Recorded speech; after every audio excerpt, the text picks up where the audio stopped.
Could you briefly describe the concept of the movie for the people that are hoping and expecting to see it? Yes. It's about two teenagers that the day they least expect it, they go see a freak show. They meet a vampire, and their life completely changes, takes a turn that they could not imagine in their wildest dreams. That was perfect. And the way that it changes, it's interesting, when I watch the story, is in some ways it gets more fantastical, but there is such a humanity in this world that they're entering into. As it gets more fantastical, it gets more human. And what I love about the movie is that it's about teenagers.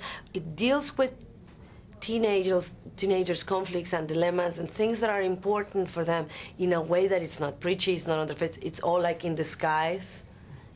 But it is about something. And it doesn't try to be too scary or too vampire-y or too much action. It's fantastic to watch, and visually it's definitely a trip that takes you on a journey. But at the same time, it stays humble in a way, because it stays simple, and it deals with conflicts that everybody can easily identify with, like my character, for example. Even though she is a freak and she has the superpower of, the superpower, she can actually grow a beard at will, and then she shaves it. And she can also see the future, but she has no control over when, how, and anyway, she goes into trance, and when she comes back, she doesn't remember anything she said. But she still is a little freakish.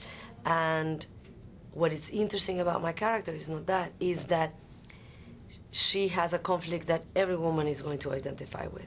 She's in love with a man, well, a vampire, that will not commit or settle down.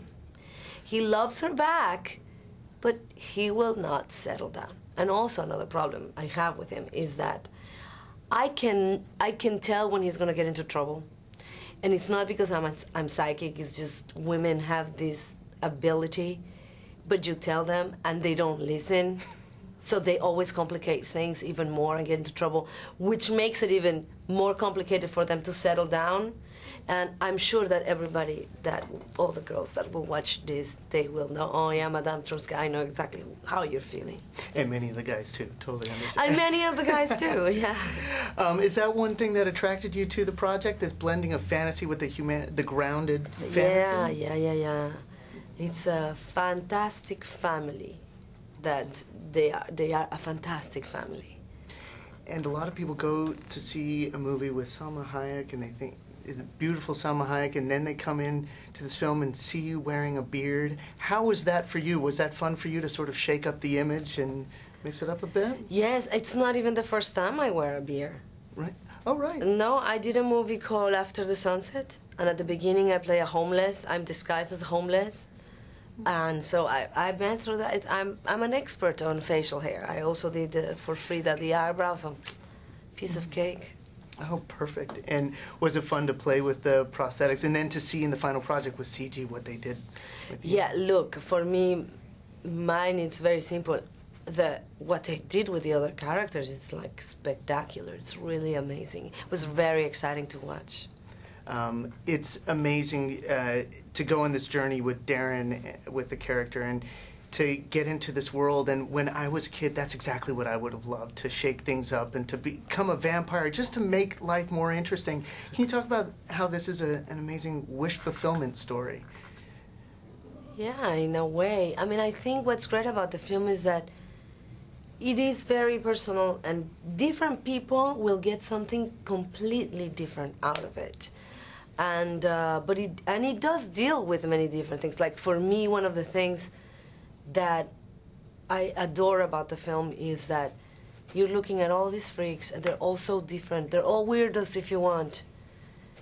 But there's a certain point in the film where you don't remember anymore. You're just into their character, into their problem, into their conflict, what's going to happen, and you forget that they're freaks. And I think that's a powerful thing to do right now, especially in a film that is going to be watched by young people, and they're, you know. And they've seen so many, especially with vampires getting this They're rebirth so of popular. Yes.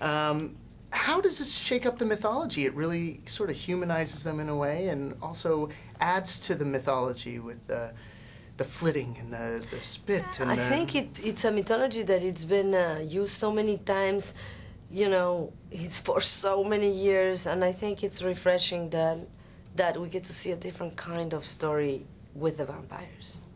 And finally, this is the big question: what can audiences expect to see? What are they in for when they see this movie? I don't think that. I think what it's great is that even though I have my psychic powers, it's not one thing for sure. It's not very manipulative. I think that, like I said, everybody will get something different.